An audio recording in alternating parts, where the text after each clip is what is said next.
얼마 전에 제대한 아들이 여러 가지로 기특한 모습을 보입니다. 하루는 집안일을 돕겠다고 설거지를 막 하고 있는 거예요. 그래서 제가 아이고 우리 아들 군대 갔다 와서 철 많이 들었네. 그리고 칭찬을 옆에서 했더니 막 하고 있는 거예요. 이렇게 옆에서 제가 아이고 철 들었네 막 그러니까 막 하면서 이러는 거예요. 이 먹고 난 식기를 개수대에 넣을 때 이 물로 충분히 헹궈서 음식 잔여물을 많이 떨궈내야 설거지하기가 편해.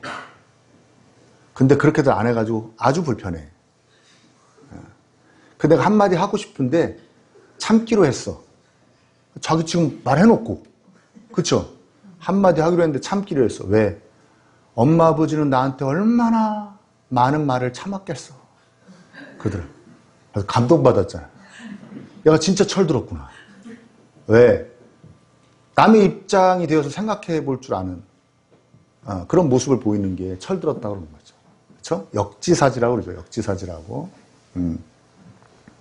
그게 참 좋은 모습이거든요. 다른 사람의 입장이 되어서 생각해 볼 줄 아는 거. 하나님께서도 우리에게 원하시는 모습입니다. 그래서 우리에게 상대방의 입장에서 생각해 보고 상대방의 입장에서 느껴보라고 호세아서를 주신 거예요. 호세아서는 지금부터 2700여 년 전에 하나님께 주신 말씀인데 예언자에게 음란한 여인을 아내로 맞이해서 결혼을 하라고 그럽니다. 그리고 애들도 낳으라고 하는데 이 애들이 이제 이 문맥을 보면 이 애들이 호세아와 그 아내와 사이에서 난 애들이 아니에요. 그러니까 그때마다 다른 남자들하고 어떻게 이 여인이 바람을 펴갖고 애들을 하나씩 낳은 거예요. 그러니까 애 셋이 다 아버지가 다른 거예요. 그리고 그 중에 아버지가 호세아는 아니에요. 호세아가 그냥 키우는 거예요. 아니 하나님께서 어떻게 당신의 그 충성스러운 예언자한테 이런 가정을 꾸리라고 말씀하실 수가 있는가? 그래서 많은 학자들은 이거는 그냥 비유다. 실제로 그렇게 명령하신 건 아닐 것이다라고 해석을 하기도 합니다. 전 잘 모르겠어요. 워낙 뭐 특이한 그 예언자들의 특이한 삶이 많았기 때문에 전 잘 모르겠는데 누누이 말씀드리지만 또 제가 높아심을 말씀드리지만 성경은 남성 중심적으로 쓰였다라고 비판하시는 분들이 있는데 제가 읽어도 좀 그래요. 제가 읽어도 좀 그렇긴 그런데 아무튼 뭐 그런 시대상 성경은 그 쓰여진 시대를 감안해서 쓴 책입니다. 그러니까 어떻게 보면 그 당시로 쓰여졌을 때로 보면은 굉장히 여성 중심적인 책이에요. 그때는 여자를 사람으로 치질 않았거든요. 숫자도 안 셌어요, 여자들은. 그러니까 어떻게 그렇게 따지면 여성 중심적인데 지금 현대에 와서 읽어보니 남성 중심적이죠. 근데 그분들이 비판하는 게 뭐냐면 왜 맨날 잘못하고 우상 숭배하고 그런 걸 갖다 여자 바람 핀 걸로 비유를 하냐. 그렇죠? 그거는 왜 그러냐면 남자가 바람 많이 펴요, 여자가 많이 펴요? 남자가 막 비교할 수도 없이 많이 피죠. 그러니까 이건 별거 아닌 일이래요. 더 여자가 바람 피는 일이 충격적이지 않습니까?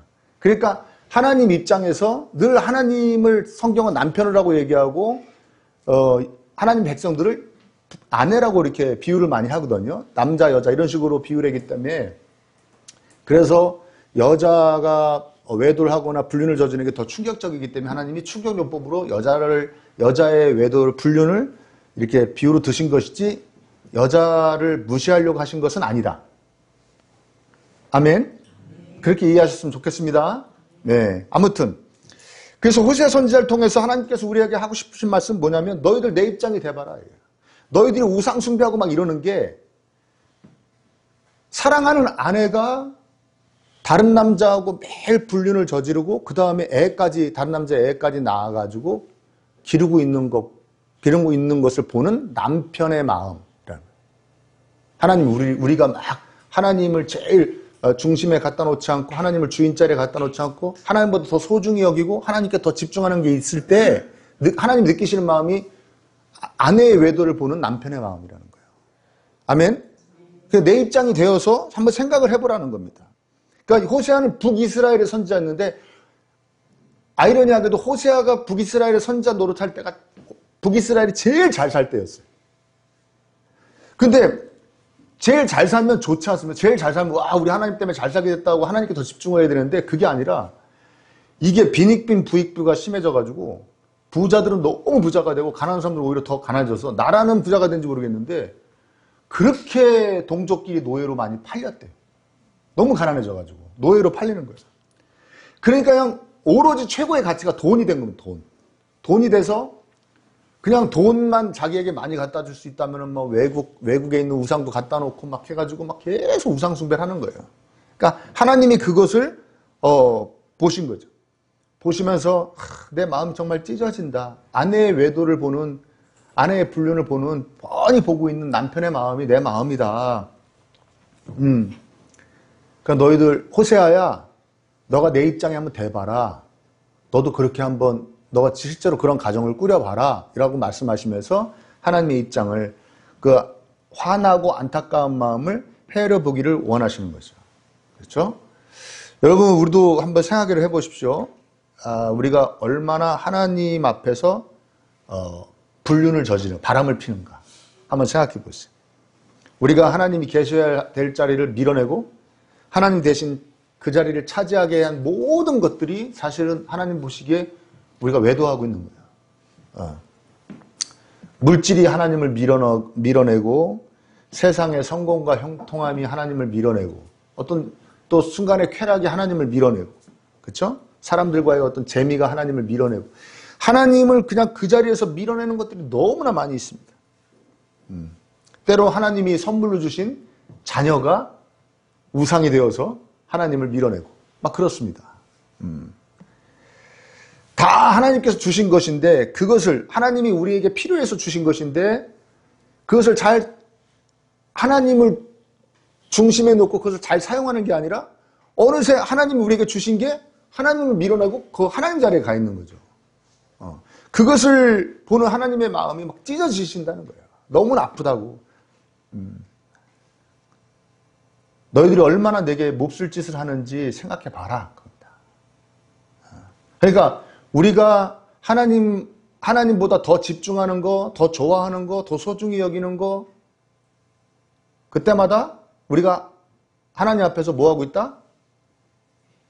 외도하고 있는 거예요. 하나님 뻔히 보고 계시는데 그런 짓을 하는 겁니다. 몹쓸 짓을 하는 겁니다. 거기다가 이 본문 말씀에 더 충격적인 게 뭐냐면 태어난 아이들 때문이에요. 태어난 아이들. 그렇죠? 이 여인이 호세아 아닌 다른 남자들과 매일 뭐 불륜을 일으키는 걸 보는 것도 가슴이 찢어지는데 거기서 또 애를 낳는 거예요. 셋을. 3남매를 낳았어요. 이남일녀를. 얘네들을 누가 키워요?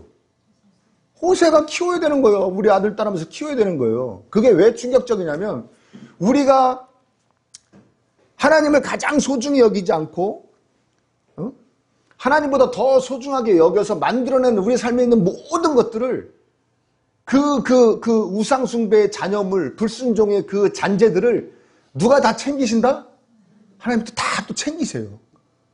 호세아가 남의 아들, 딸들 기르시듯이 하나님이 야, 너네 외도에서 또 이것도 갖고 왔어.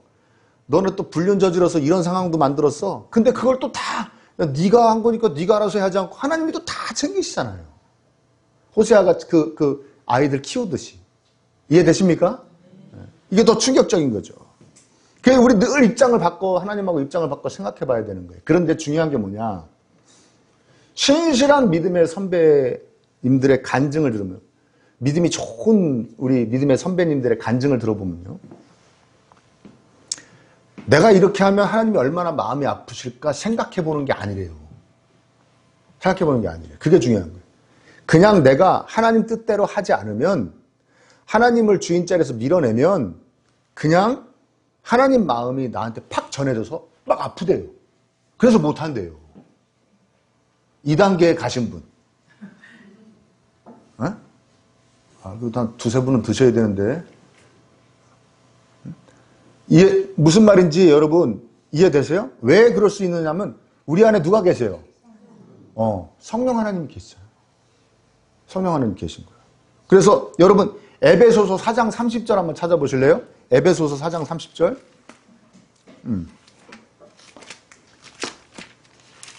에베소서 4장 30절.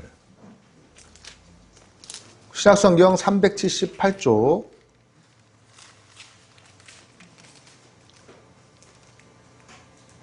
자, 찾으셨어요? 제가 읽을게요. 하나님의 성령을 어떻게 하지 마십시오? 그렇죠. 여러분은 성령 안에서 구속의 날을 위하여 인치심을 받았습니다. 인치심을 받았다는 얘기를 쉽게 얘기하면 그냥 성령 하나님이 너희들에게 빡 들어와가지고 이제 안 나가신다는 거예요. 너 안에 계시는데, 자, 성령님을 슬프게 하지 말래요. 그러면 성령님이 어떻게 할 때 슬프실까요? 우리가 우상숭배할 때 슬퍼하시고, 우리가 불순종할 때 슬퍼하시거든요? 그쵸? 독생자 보내셔서 구원한 백성이 하나님에게로 향하지 않고 반대쪽으로 향할 때 슬퍼하신단 말이에요. 그러면 내 안에 성령님이 계시는데 성령님이 슬퍼하시면 나는 마음이 좋을까요? 안 좋을까요? 당연히 안 좋죠. 여러분, 우리 되시는 분들, 부부관계 되시는 분들, 부부싸움 하면 기분 좋아요? 안 좋아요?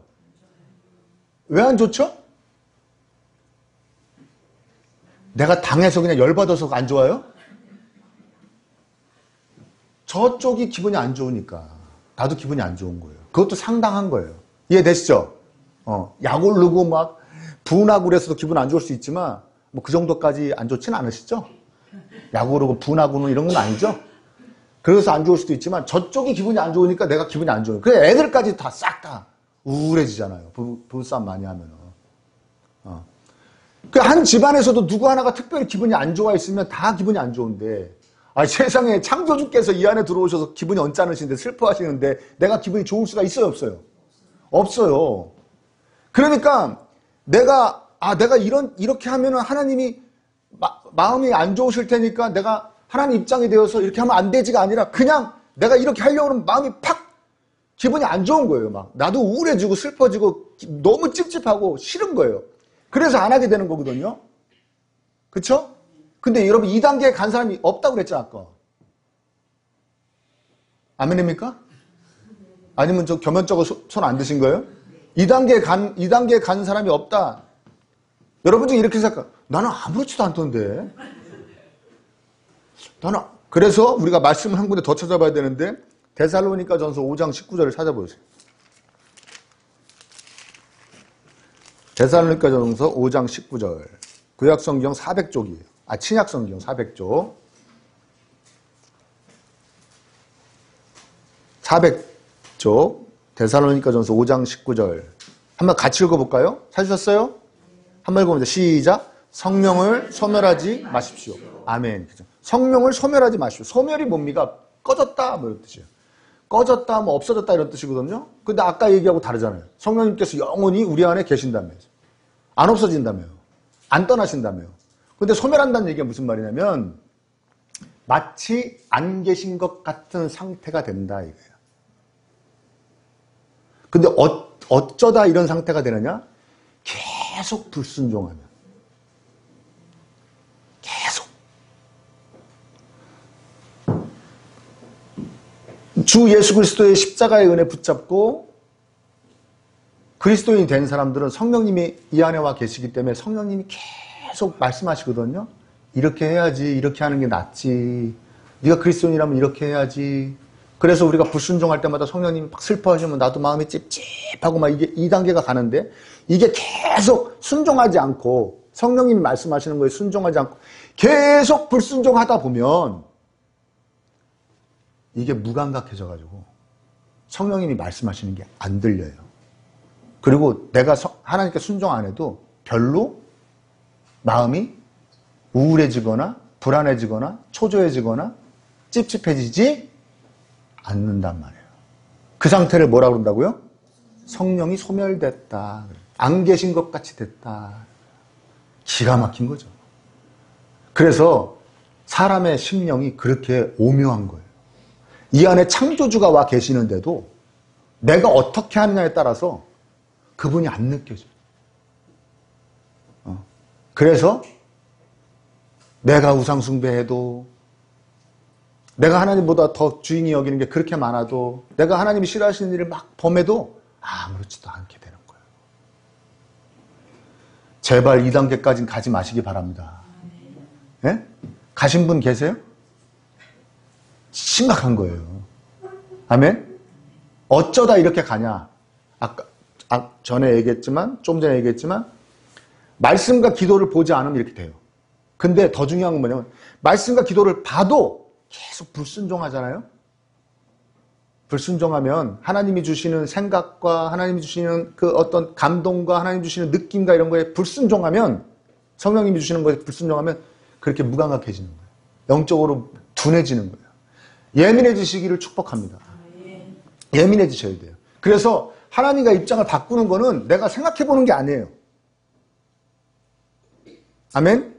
내가 생각해 보는 게 하나님 어떠시, 내가 이렇게 하면 하나님 어떠, 이거 생각해 볼 필요도 없는 거예요. 그냥 성령님의 마음이 느껴져서 내 마음이 이상해지는 거예요.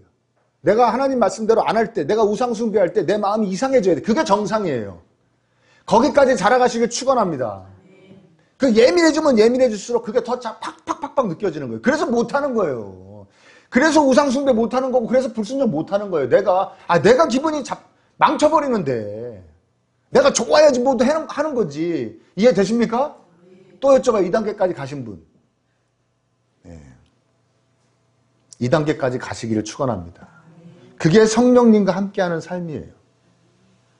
하나님의 마음은 생각해 보는 게 아닙니다.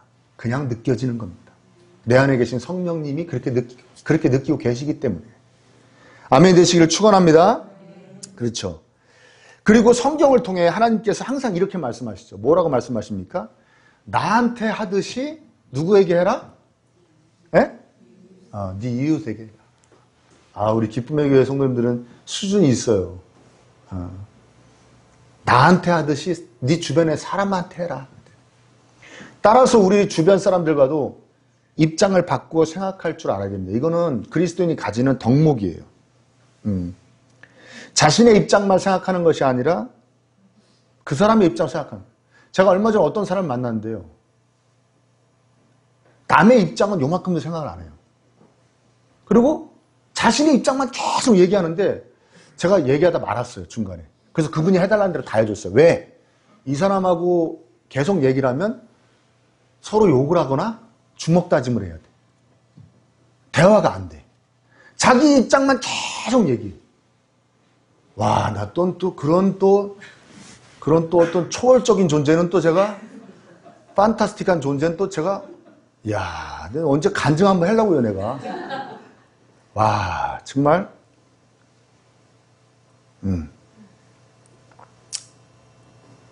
어떻게 그렇게 자기 입장만 고수를 하는지.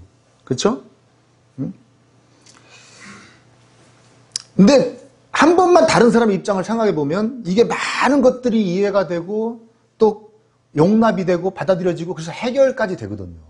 다른 사람 입장만 한 번이라도 생각해 보면은. 여러분, 그래야 안 그래요? 그렇잖아요. 우리 그러니까 그런 게 굉장히 중요한 것이죠.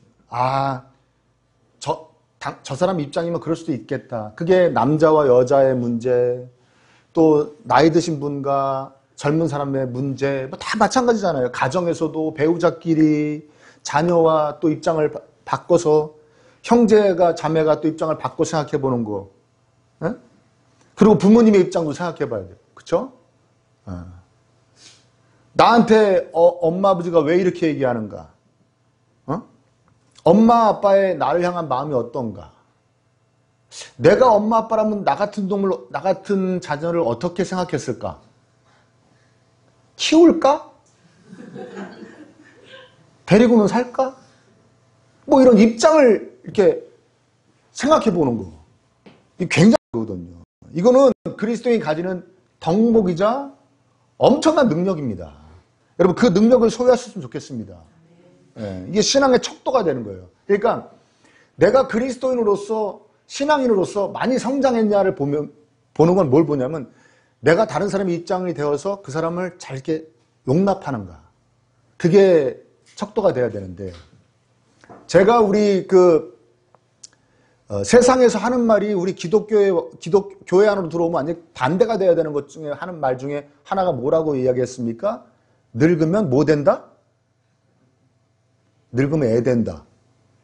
그게 세상에서 통용되는 말이잖아요. 사람이 늙으면 그게 무슨 말인지 압니까? 늙으면 늙을수록 자기밖에 모른다는 거예요. 근데 그리스도인은 늙으면 늙을수록 은혜가 넘쳐야 돼요. 마음이 넓어져야 되는데. 그래요, 안 그래요? 늙어가시는 분들, 이제 산 날보다 살 날이 얼마 안 남은 분들, 자신의 마음을 보세요. 내가 마음이 넓어졌나? 내 마음이 잘 용납하고 잘 받아들여졌나? 아니면 이상하게 애됐나? 자기밖에 모르는. 눈에 거슬리는 거 더 많아지죠? 나이 먹으면 먹을수록. 그래, 안 그래요? 또 나만 그래요? 저는 느껴요. 이게 진짜 늙으면 애 되는구나. 왜 이렇게 거슬리는 게 많은지, 마음에 안 드는 게 많고, 내가 좀 신앙생활 잘못하고 있구나. 내가 좀 내 심령을 하나님의 은혜로 내 심령이 잘못 다스려지고 있구나. 하나님의 은혜로 온전히 심령이 쪽쪽쪽쪽 다 받아내가지고 내 마음이 쫙 넓어져야 되는데, 내 마음이 나 진짜 애 되겠구나. 늙으면. 응? 자기중심적인 사람은 절대 타인의 입장을 헤아리기 어렵습니다. 우리 기독교에서 제일 반대하는 게 뭐예요? 이렇게 하면 절대 안 된다고 하는 게 뭐예요? 자기중심적인. 누구 중심적이어야 돼요? 하나님 중심적이어야죠. 그렇죠? 그래서 하나님 중심에서 나도 어떻게 보면 타자죠. 다른 사람이 나도. 하나님 중심으로 보면. 왜? 하나님 쪽에서 생각을 하니까. 이해되시죠? 내가 아닌 거예요. 어떻게 보면. 그러니까 다른 사람의 입장을 헤아릴 줄 알아야 돼요. 특히 여러분 미신자들 있죠. 우리 불신자란 말 안 쓰기로 했죠. 아직 예수님 안 믿는 미신자들의 생각과 삶의 행태에 대해서도 여러분 우리 조금 깊이 생각해 봐야 됩니다. 우리가 예수님 안에 있으면서도 별로 이렇게 그리스도인답게 시원찮게 못 살면서 예수님 모르는, 예수님 안 믿는 사람들의 삶을 어쩌니 저쩌니 하는 거, 이게 되게 웃긴 얘기예요. 한번 생각해 보세요, 여러분. 왜 그리스도인들은 더 자신에게 더 엄격해져야 되냐면 이것 때문에 그래요. 보세요. 자, 남편이 있는데 다른 남자와 연애를 하는 게 우리가 잘못 저지르는 거예요. 잘못하는 거예요. 우리가 잘못을 하는 건, 우리가 살면서 잘못하는 건 남편이 있는데 다른 남자와 애도를 하는 여인 같은 모습이에요. 우리가 잘못하는 건. 아멘? 그런데 예수님 모르는 사람이 잘못하는 건 그냥 혼자 사는 사람이 마음껏 연애하고 다니는 거예요. 어느 게 더 심하게 이상한 거예요? 마음껏 연애하고 다니는 게 이상한 거예요? 아니면 남편이 있는데 마음껏 연애하고 다니는 게 이상한 거예요? 이게 더 이상한 거죠? 그러니까 우리가 더 이상한 거예요. 우리가 더 이상한 거예요. 그래서 우리가 더 엄격해져야 되는 거예요. 예수 안 믿는 사람들보다. 근데 뭐 조그만 거만 뭐 하면은 막 예수님 몰라서 저런다고 막. 본인은 알면서도 왜 그래? 남편이 있는데도 왜 그래? 저쪽은 혼자 사니까 남편이 없으니까 저렇게 사는데 당신은 왜 남편이 있는데도 그렇게 살아? 입장을 바꿔 생각해야 돼요. 그럴 때마다 우리가 예수님 안 믿는 사람들에 대해서 뭐 어쩌니 저쩌니 뭐 저렇게 사냐 어쩌니 뭐 저렇게 말하냐 뭐 어떻게 할 때마다 하나님 우리한테 말씀하시는 거예요. 너나 나한테 잘해라. 너나. 저긴 남편도 없다.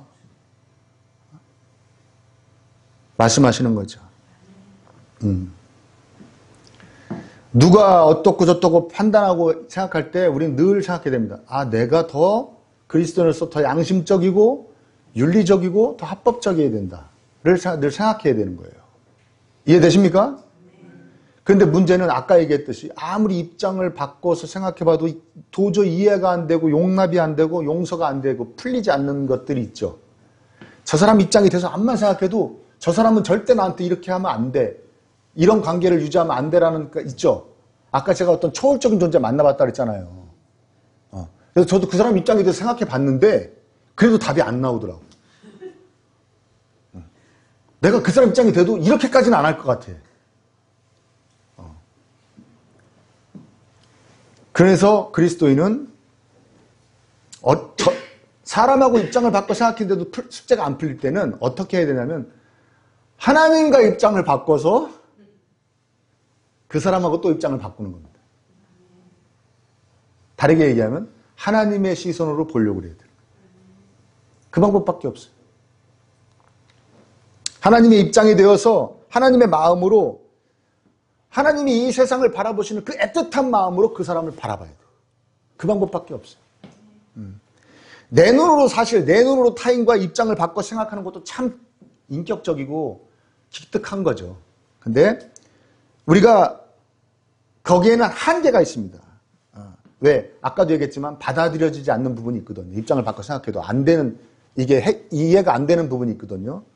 그래서 억울하고 화도 나고 실망하기도 합니다. 우리는 그 단계를 넘어서야 돼요. 하나님의 입장으로, 하나님의 눈으로, 하나님의 마음을 가지고 세상과 내 주변 사람들과 나와 관계하는 사람들을 바라볼 수 있어야 됩니다. 엄청난 능력이죠.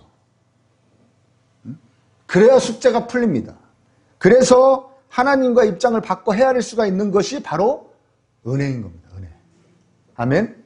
내가 저 사람과 입장을 바꿨는데 도저히 안 풀리는데 하나님과 입장을 바꿔서 생각해 보니 조금 실마리가 보여. 내가 좀 이해가 될 것 같아. 이게 은혜라고 그러는 거예요. 선물 받는 거예요, 자기가. 아멘. 그게 이해가 안 되고 용납이 안 되면 뭐 할 거면 자기 마음만 괴롭지. 근데 하나님의 시선으로 하나님과 입장을 바꿔서 저 사람과 또 입장을 바꾸니까 조금씩 그래도 받아들일 만한 구석이 보인다. 이게 은혜예요. 그래서 마음에 평안함이 오고 아멘. 그래서 우리는 성령님께 매달려야 되는 겁니다. 성령님께서 내 마음을 완전히 장악하셔서 내가 다른 사람하고 입장을 바꿀 때 마치 내가 성령님의 마음을 가지고 저쪽과 입장을 바꿔 생각할 수 있도록 성령님께 늘 매달려야 되는 거예요. 아멘? 그래서 성령 충만이 뭡니까, 결국엔? 성령님이 나를 완벽하게 장악하고 계시는 거예요. 성령 충만하다고 그러는 거예요. 아멘? 막 어떤 은사적인 이런 신비로운 이런 능력이 나한테 나타나는 게 성령 충만이 아니고 그건 성령의 흔적이고 성령 충만은 성령님이 나를 완벽하게 장악하셔서 내가 성령님이 주시는 그 감동과 생각으로 아주 꽉 사로잡혀서 그렇게 성령님의 눈으로 세상을 막 바라보며 성령님과 함께 살아가는 걸 성령 충만하다고 그러는 거예요. 성령 충만하시기를 축원합니다. 그래야 내가 전도 예수님 자만 꺼내도 삐쭉삐쭉거리고 비아냥대는 사람한테도 전도할 수 있는 거죠. 그래 안 그래요? 내가 왜 안 보고 살아도 아무 문제 없는 사람한테 먼저 전화하고 찾아갑니까? 너 나 보기 싫어? 나도 너 보기 싫어. 안 보면 되지 뭐. 빠이빠이 하자. 그래야 되는데 왜 내가 먼저 전화하고 메시지도 보내고 왜 찾아갑니까? 누가 그렇게 원하시기 때문에? 내 안에 계신 성령님이 원하시다. 성령님이 우리들에게 계속 생각나게 하시는 바가 뭐예요? 예수님이 너희를 어떻게 사랑하시는지 생각나게 하시잖아요. 아멘? 우리도 예수님이 다 이해해 주시고 이해해 주시죠. 여러분을 다 용납해 주시죠. 그러니까 살아서 좀 우리 예배 드리죠. 우리 잘못할 때마다 혼냈으면 가루밖에 안 남았죠. 근데 다 이해해 주시고 용납해 주시고 예수님이 그렇게 하시는 거 아니에요. 그러니까 성령님이 그 예수님을 계속 우리 안에 생각나게 하셔요. 내가 예수님한테 어떤 사랑을 받지, 내가 예수님한테 어떻게 이해받고 있지, 어떻게 용납되어지고 있지, 어떻게 용서받고 있지, 이걸 계속 생각나게 하셔서 나도 그 예수님의 마음으로, 성령님이 주시는 예수님의 마음으로 제 주변에 있는 사람들을 바라볼 수 있는 것. 아멘? 당연히 미워할 자를 미워하지 않을 수 있는 것. 당연히 멀리해야 될 자를 멀리하지 않을 수 있는 것. 당연히 손가락질해야 될 사람을 품을 수 있는 것. 오직 성령님이 하신 역사임을 믿으시기를 축원합니다. 여러분, 우리 늘 배신을 일삼는 우리들을 바라보시는 하나님의 마음이 성령님의 마음을 통해서 여러분들에게 팍팍 받치기를 축복합니다. 그래서 생각해보고 안 하는 게 아니라 내가 그냥 기분이 너무 안 좋아서 우상 숭배 안 하고 불순종 안 하는 저 여러분 되시길 축원합니다. 기도와 말씀으로 예민해지시고 영적으로 무엇보다 자꾸 순종함으로 예민해지시기를 축원합니다. 그리고 성령님이 주시는 마음, 생각으로 내 주변에 있는 사람들 바라볼 수 있는, 그들과 입장을 바꿀 수 있는 저와 여러분 되시기를 이 시간에 간절히 축복합니다.